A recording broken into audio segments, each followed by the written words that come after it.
A nechýbali ani osobné útoky. Tie, Braško, nebudú chýbať ani dnes. Na to vem jed. A budú ešte horšie ako kedykoľvek predtým. Filip Sulík nenechal na reakciu na video od Oskara Baramiho dlho čakať. Video bolo, ako sa dalo čakať, veľmi osobné. Na začiatku svojho videa zaútočil na Oskyho pre jeho výzor a kritizoval aj výber jeho priateľky Chiary. Sulík povedal, že Barami je ním posadnutý a dlhodobo ho sleduje. Ale ty, Bráško, ty žiješ pre mňa. Ty si môj syn. Ja som tvoj otec. Ja som tvoj otec, čo opustil tvoju špatnú mater. Vytiahol informáciu, že Osky sa prestal baviť so svojím kamarátom len preto, že sa objavil vo Fikyho videu. Naložil mu za to, že Oskyho najlepšie video je o ňom a bez neho sú jeho čísla veľmi slabé.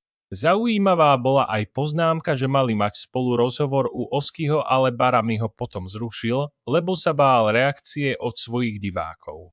Dokonca, ešte keď sme sa spoznali, tak si ma chcel do toho svojho podcastu, ale bál si sa, že ako to bude vyzerať. Lebo ty si akože chutnučky. Čo sa týka politických rozhovorov, povedal, že ku Oskymu už nikto relevantný nepríde, pretože nevydal rozhovor s Gabrielou Marcinko. Dôvod bol, že by v tom rozhovore zle vyzeral. Tým sa podľa neho úplne zdiskreditoval a tento formát rozhovorov sám pochoval.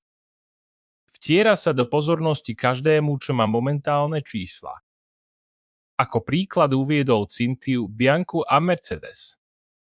Čo sa týka jeho mena Sulík a názor, že je povolanie syn, sa snažil vyvrátiť tým, že mu to vôbec nepomohlo. Svoj úspech si vybudoval tým, že 2 roky pravidelne tvoril obsah. Jeho obsah na začiatku nemal sledovanosť, akú má dnes. Postupom času a svojou tvrdou prácou sa dostal tam, kde je dnes. Meno Sulík mu podľa neho pomohlo možno len na 5%. Tvrdo zaútočil na otca Oskyho. Je podľa neho nikto, že Barami zdedil všetko zlé, čo mohol od neho. Chválil sa, že jeho úspech stojí na tom, že je extrémne dobrý. Som oveľa lepší, ako ty povedal. Po každej stránke sa mi darí lepšie ako tebe.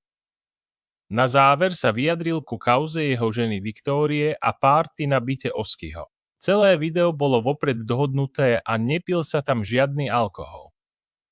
Vo videu sa podľa neho pila čistá voda. Byt, kde sa párty odohrávala, ani nemal patriť Oskymu. Táto kauza podľa mňa ešte nekončí a bude pokračovať ďalšími videami a vzájomnými útokmi.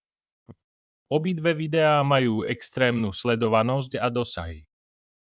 Ak sa ti video páčilo, daj like, komentuj a daj aj odber tomuto kanálu.